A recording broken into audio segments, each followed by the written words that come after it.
Alhamdulillah ala ihsanih wa syukru lahu ala taufiqihi wa amtinanih. Asyhadu an la ilaha illallah wahdahu la syarika lahu ta'ziman li sya'nih, wa asyhadu anna Muhammadan abduhu wa rasuluhu ad-da'i ila ridwanih sallallahu alaihi wa ala alihi wa sahbihi wa ikhwanih wa sallama tasliman katsira. Amma ba'd. Qala Allah Ta'ala ya ayyuhalladzina amanu taqullaha haqqa tuqatih wa la tamutunna illa wa antum muslimun. Wa qala aidan ya ayyuhan nas ittaqu rabbakumul ladzi khalaqakum min nafsin wahidah wa khalaqa minha zawjaha wa batha minhuma rijalan katsiran wa nisaa'a wattaqullaha alladzi tasaaluna bihi wal arham innallaha kana 'alaikum raqiba. Ya ayyuhalladzina amanu taqullaha wa qulu qawlan sadida yuslih lakum a'malakum wa yaghfir lakum dhunubakum wa man yuti'illaha wa rasulahu faqad faza fawzan 'azima. Amma ba'd, fa inna ashdaqal hadithi kalamullah wa khairal hadyi hadyi Muhammadin sallallahu alaihi wa ala alihi wa sallam wa syarrul umuri muhdatsatuha wa kullu muhdatsatin bid'ah wa kullu bid'atin dhalalah wa kullu dhalalatin finnar. Ikhwatul iman, sidang Id Jumat yang dimuliakan Allah Subhanahu wa taala. Usikum wa nafsi bitaqwallah faqad fazal muttaqun. Alhamdulillah, kita bersyukur kepada Allah Subhanahu wa taala atas curahan nikmat yang Allah berikan kepada kita. Nikmat iman, nikmat Islam, nikmat di atas sunnah Nabi kita Muhammad sallallahu alaihi wasallam, dan tidak lupa nikmat sehat dan nikmat waktu luang yang menjadikan kita bisa menghadiri majelis yang mulia ini. Nabi kita Muhammad sallallahu alaihi wasallam pernah berpesan terhadap dua nikmat tersebut. Nikmatani maghbunun fihima katsirun minan nas, as-sihhatu wal faragh. Dua nikmat yang kebanyakan manusia terlena karenanya adalah nikmat sehat dan nikmat waktu luang. Dan alhamdulillah saat ini Allah mengumpulkan dua nikmat itu sehingga kita bisa memenuhi panggilan Allah Subhanahu wa taala untuk menunaikan salat Jumat berjamaah. Ma'asyiral muslimin rahimani wa rahimakumullah. Setiap muslim wajib meyakini tanpa keraguan bahwa Al-Quran adalah kalamullah, perkataannya Allah Subhanahu wa ta'ala. Kita rasakan di dalam jiwa kita setelah kita memegang Al-Quran sebelum membukanya, maka tanamkan di dalam sanubari kita adalah hadza kalamu Rabbi. Ini adalah perkataannya dari pemeliharaku, dari penciptaku, Allah Subhanahu wa ta'ala.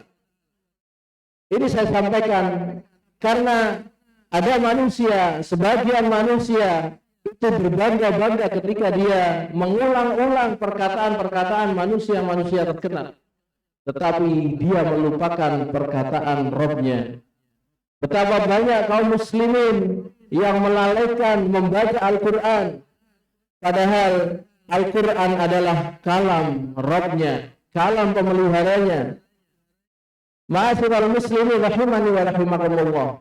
Di antara perkataan manusia saja, Imam Malik rahimahullah pernah mengatakan, kullun yu'khadhu wa yutraku qawluhu illa sahibu hadzal qabr.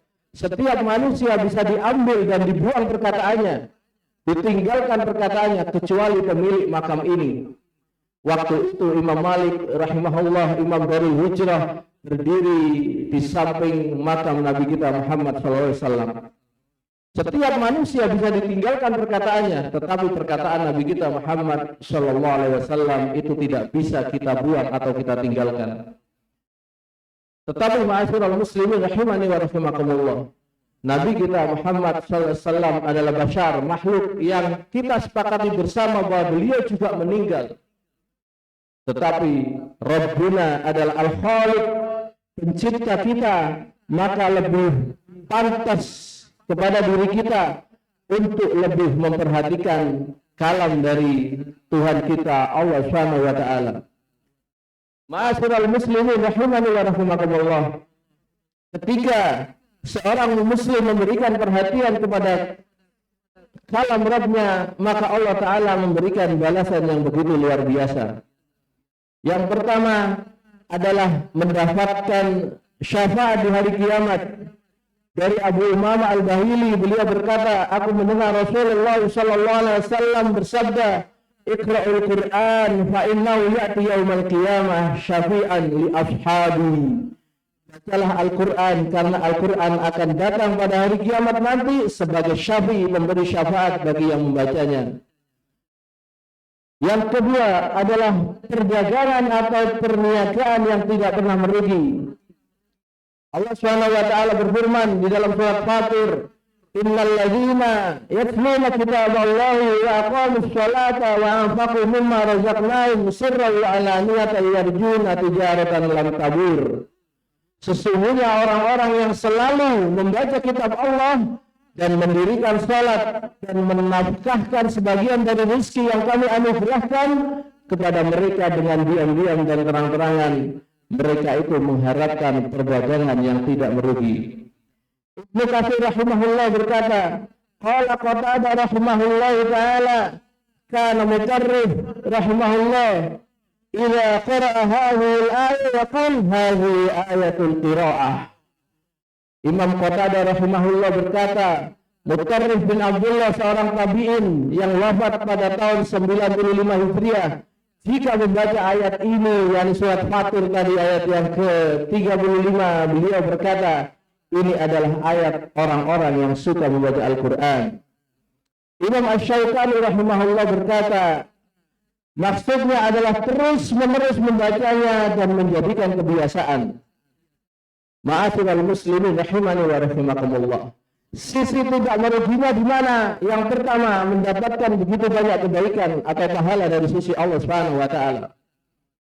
An Ibnu Mas'ud radhiyallahu anhu qala Rasulullah sallallahu alaihi wasallam, man qara'a harfan min kitabillah falahu hasanat wal hasanatu bi asyri amsalha. La aqulu alif lam mim harfun walakin alif harfun wa lam harfun wa mim harfun.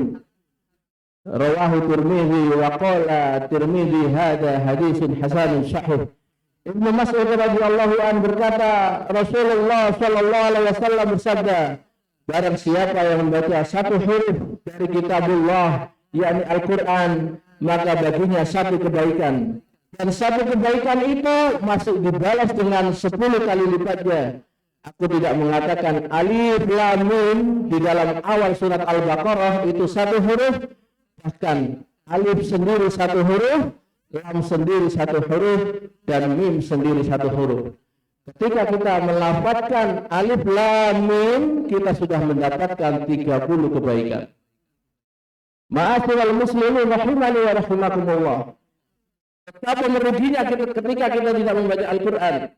Di dalam surat Hud ayat yang ke-114, Allah Subhanahu wa taala berfirman, Innal hasanat yudhibnas sayyi'at. Sesungguhnya kebaikan-kebaikan itu akan menghapus dosa-dosa dan kesalahan. Sepakat tidak bahwa kita itu adalah manusia yang banyak dosanya? Kenapa kita tidak ingin menghilangkan dosa-dosa kita? Ma'asyiral muslimin rahimani wa rahimakumullah. Maka luangkan waktu kita untuk selalu berinteraksi dengan Al-Quran. Kalau kita tidak sempat satu halaman, ya separuh halaman. Kalau satu muka insya Allah luar biasa, sudah bagus itu, 2 halaman bolak-balik. Usahakan setiap hari, berikan perhatian kita kepada Al-Quran. Karena jangan sampai nanti di hari kiamat Al-Quran itu akan menjadi musuh kita. Al-Quran hujjatul laka aw alaika. Al-Quran itu nanti kata Nabi Muhammad SAW akan menjadi pembela kita atau akan yang menjerumuskan kita ke dalam neraka jahanam. Maka salah satu bentuk ikhtiar kita supaya Al-Quran nanti menjadi sahabat kita, menjadi pembela kita adalah memberikan perhatian atau membacanya kita setiap hari. Kemudian yang ketiga, setiap kali bertambah kuantitas bacaan, jumlah bacaan, bertambah pula pahala dari Allah Subhanahu wa taala.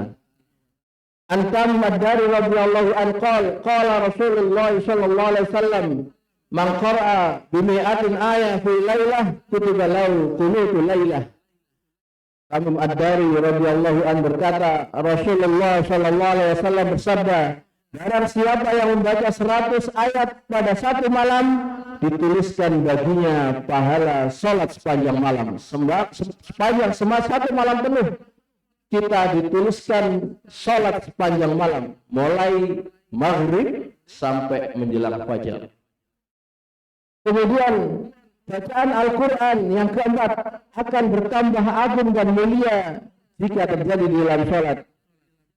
An Abi Hurairah radhiyallahu anhu qala Rasulullah sallallahu alaihi wasallam, ayuhibbu ahadukum idza raja'a ila ahli yajida fi thalatha khalifatin idhamin siman. Qulna na'am. Qala fasalasu ayatin yaqra'u bihinna ahadukum fi sholati khairul lahu min salati khilafatin idhamin siman. Abu Hurairah radhiyallahu anhu meriwayatkan bahwa Rasulullah sallallahu alaihi wasallam bersabda, maukah salah seorang dari kalian jika dia kembali ke rumahnya mendapati di dalamnya 3 onta yang hamil, satu kondisinya hamil, yang kedua gemuk, yang ketiga serta besar. Kemudian para sahabat radhiyallahu anhu menjawab, mau ya Rasulullah. Kenapa Rasulullah sallallahu alaihi wasallam memberikan gambaran onta? Karena ya yang bisa Rasul berikan gambaran ya itu, karena kondisi masyarakat Arab saat itu ya berinteraksinya dengan itu, nggak ada lagi yang lebih mewah kecuali dengan itu. Kalau toh sekarang Rasul hidup bersama kita, pasti yang paling mewah itu akan Rasul SAW misalkan. Maka Rasul memberikan gambaran, kemudian salah seorang, Rasul melanjutkan, salah seorang dari kalian membaca 3 ayat di dalam sholat, lebih baik baginya daripada mendapatkan 3 onta yang hamil, gemuk dan besar. Ma'asyiral muslimin rahimani wa rahimakumullah. Ini menunjukkan bahwa membaca Al-Quran memberikan kita kebaikan yang begitu banyak. Maka upayakan untuk terus menambah, apalagi melihat seperti ini. Tidak mungkin kita akan mendapatkan pahala yang begitu besar dengan membaca Al-Quran di dalam sholat kalau kita tidak sering murojaahnya. Karena membaca Al-Quran di dalam sholat itu harus dengan hafalan. Kalau kita tidak sering murojaah, maka kita akan sering lupa. Karena di dalam sebuah riwayat Nabi kita Muhammad SAW, hilangnya hafalan Al-Quran seseorang itu cepat sekali seperti terbaliknya periuk. Ma'asyiral muslimin rahimani wa rahimakumullah. Dengan kita membacanya setiap hari, kemudian di malam harinya kita untuk merojaahnya di dalam salat kita, itu adalah cara terbaik untuk menjaga hafalan kita. Kemudian yang berikutnya, membaca Al-Quran selalu mendatangkan kebaikan. Aisyah radhiyallahu anha meriwayatkan dari Nabi kita Muhammad sallallahu alaihi wasallam, seseorang yang lancar membaca Al-Quran akan bersama para malaikat yang mulia dan senantiasa selalu taat kepada Allah Subhanahu wa taala. Adapun yang membaca Al-Quran dengan terbatah-batah di dalamnya dan sulit atasnya bacaan tersebut, maka baginya 2 pahala. Maka tidak usah khawatir ketika kita bacaan kita, kalau dalam istilah Jawanya plegak-plegu, jalan aja terus. Karena tidak ada kejelekan di dalam kita berlatih membaca Al-Quran. Orang yang kesulitan di dalam membaca Al-Quran mendapat 2 pahala. Kata Nabi kita Muhammad SAW, pahala kesulitan dia dalam membaca itu sendiri dan pahala di dalam upaya dia untuk membaca Al-Quran. Kemudian yang berikutnya adalah turunnya as-sakinah, yakni ketenangan. Nabi kita Muhammad sallallahu alaihi wasallam berpesan, tilkas sakinatu nazalat bil Quran. Ketenangan itu datang dengan sebab Al-Quran. Kemudian yang berikutnya, ini tadi yang saya memberikan motivasi bagaimana kita memiliki hafalan Al-Quran untuk memperbanyak hafalan Al-Quran. Yuqalu li sahibil Qur'an iqra wartaqi warattil kama kunta turattil fid dunya fa inna manzilaka inda akhir ayati taqra'uha. Dikatakan kepada orang yang menghafalkan Al-Quran nanti, bacalah dan perdengarkanlah serta tartillah sebagaimana engkau di dunia mentartilnya, karena kedudukanmu adalah pada akhir ayat yang engkau baca. Jadi derajat tingkatan nanti kita di surga itu berdasarkan hafalan kita. Semakin kita nambah naik. Itu akan berhenti ketika hafalan kita berhenti. Kalau hafalan kita cuman Qul huwallahu ahad, qul a'udzu falaq, qul a'udzu binnas, ya berhenti di situ. Tingkatan kita ya pendek banget. Maka upayakan kita untuk selalu memberikan waktu kita. Waktu kita itu kan 24 jam. Ironis sekali kalau kita tidak mempunyai waktu bahkan 10 hatta 5 menit untuk membaca Al-Qur'an. Kemudian sebelum saya akhiri, saya tutup dengan perkataan para ulama bagaimana agungnya Al-Qur'an. Yang pertama adalah Abdullah bin Abbas radhiyallahu an berkata, Allah telah menjamin bagi siapa yang mengikuti Al-Qur'an tidak akan sesat di dunia dan tidak akan merugi di akhirat. Kemudian Khobab bin Al-Arab radhiyallahu an berkata, beribadah kepada Allah semampumu dan ketahuilah bahwa sesungguhnya kamu tidak akan pernah beribadah kepada Allah dengan sesuatu yang lebih dicintai Allah Subhanahu wa taala dibandingkan membaca firman-Nya. Kemudian Abdullah bin Mas'ud radhiyallahu an berkata, barang siapa yang ingin mengetahui bahwa dia mencintai Allah dan Rasul-Nya, maka perhatikanlah jika dia mencintai Al-Quran, maka sesungguhnya dia mencintai Allah dan Rasul-Nya. Aqulu qawli hadza wa astaghfirullaha li wa lakum innahu wal ghafurur rahim.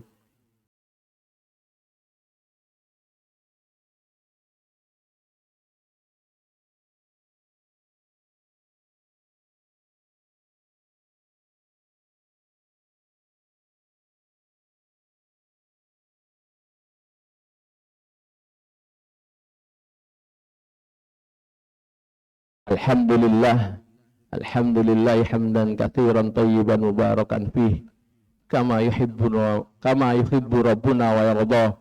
Asyhadu an la ilaha illallah wahdahu la syarikalah wa asyhadu anna Muhammadan abduhu wa rasuluh. Ma'asyiral muslimin, sidang Jumat yang dimuliakan Allah Subhanahu wa taala.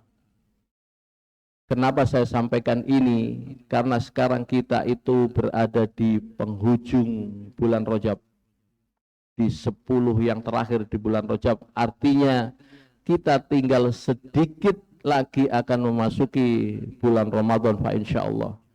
Dan salah satu nama lain dari bulan Ramadan apa? Syahrul Quran, bulannya Al-Quran. Maka kalau kita tidak melatih sejak awal, nggak mungkin kita nanti akan bisa intens membaca Al-Quran di bulan Ramadan. Itu nggak mungkin.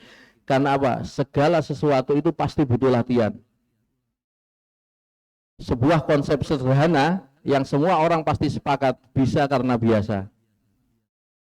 Itu konsep sederhana. Kalau kita nggak biasa sejak awal mentarbiyah diri kita atau melatih diri kita atau memaksa diri kita untuk membaca Al-Quran, misalkan di bulan ini rutin terus sampai misalnya berakhirnya bulan Sya'ban ya nanti di bulan Ramadan paling kita semangat di 10 hari awal, kemudian belakangnya luntur selesai. Padahal Ramadan itu Allah Subhanahu wa taala menilai itu 1 bulan penuh. Ketika kita gagal di belakang, ya sama dengan kita gagal dalam 1 bulan penuh. Mungkin ini bisa menjadi motivasi bagi kita untuk bisa memberikan perhatian kita kepada Al-Quran. Karena balik lagi saya katakan bahwa Al-Quran itu nanti di akhirat akan menjadi pembela kita atau menjadi musuh kita. Kalau kita tidak memberikan perhatian kepada Al-Quran, maka ya sudah selesai kita. Innallaha wa malaikatahu yusholluna 'alan nabi ya ayyuhalladzina amanu shollu 'alaihi wa sallimu taslima. Allahumma sholli 'ala Muhammad wa 'ala ali Muhammad kama shallaita 'ala Ibrahim wa 'ala ali Ibrahim innaka Hamidum Majid. Allahumma barik 'ala Muhammad wa 'ala ali Muhammad kama barakta 'ala Ibrahim wa 'ala ali Ibrahim innaka Hamidum Majid. Allahumma ighfir lil muslimina wal muslimat wal mu'minina wal mu'minat al ahya'i minhum wal amwat innaka sami'un qaribun mujibud da'wat wa ya qadiyal hajat Rabbana zalamna anfusana wa illam taghfir lana wa tarhamna lanakunanna minal khasirin. Rabbana ighfir lana wa li ikhwanina alladhina sabaquna bil iman wa la taj'al fi qulubina ghillan lil ladzina amanu. Rabbana innaka ra'ufur rahim. Rabbana hab lana min azwajina wa dhurriyyatina qurrata a'yun waj'alna lil muttaqina imama. Allahumma inna nas'alukal huda wat tuqa wal afafa wal ghina. Allahumma barik lana fi auladina. Allahumma barik lana fi azwajina. Allahumma barik lana fi abaina. Allahumma barik lana fi ummahatina. Rabbana taqabbal minna innaka antas sami'ul alim wa tub alaina innaka antat tawwabur rahim. Rabbana atina fid dunya hasanah wa fil akhirati hasanah wa qina adzabannar. Wa sallallahu ala nabiyyina Muhammad wa akhiru da'wana anil hamdulillahi rabbil alamin. Aqimus shalah.